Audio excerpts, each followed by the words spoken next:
6 ঘন্টা যখন আমরা শুধু সিএনজি পাম্পের পেছনে নষ্ট করি, 2 বার গেলে 2-4 ঘন্টা আমি কমায় ধরলাম, 2-4 ঘন্টা। এরপরে বিকেল বেলায় শেষ গ্যাসটা নিয়ে আমরা 11টা পর্যন্ত চলতে পারি না। সত্য না মিথ্যা? 9টার আগে গিয়ে আবার সিএনজি পাম্পে বসে বসে মোবাইল টিভি। সত্য না মিথ্যা?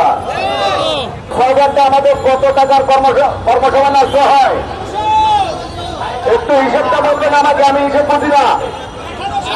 1800 প্রতিবারে যদি আমি কমিয়ে ধরলাম 75 টাকা করে গ্যাস অপচয় করি আমরা লাইনে বসে, 2 বারে কত হয়?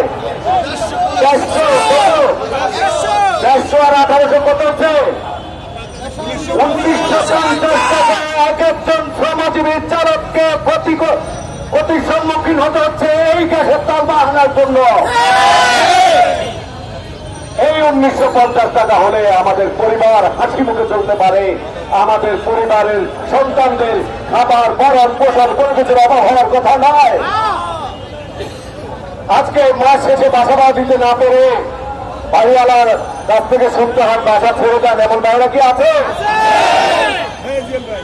কথা আজকে বলতে হবে, আপনাদের সবাইকে বলতে হবে। কিছুদিন ধরে আমরা এমন পরিস্থিতি লক্ষ্য করছি যা অসহ্য। তখনই আমার মনে হয়েছে রাত তো চরম গভীর, সকাল বোধহয় সন্নিকটে।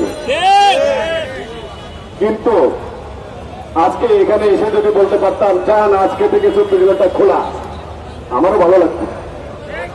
কিন্তু আপনারা জানেন এই ধরনের অধ্যাদেশ বাতিল করতে গেলে মিনিস্ট্রির বেশ কিছু কাজ থাকে এবং তাদেরকে সেভাবে বোঝাতে সক্ষম হতে হয়।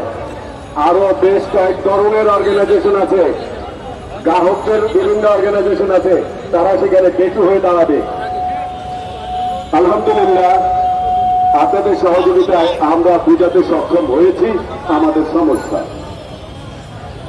আমরা আশ্বাস পেয়েছি আগামী 1 সপ্তাহের মধ্যে মন্ত্রণালয় সমন্বয়ে আমাদের এই সমস্যাটি সমাধানের জন্য মন্ত্রণালয়ে বসা হবে।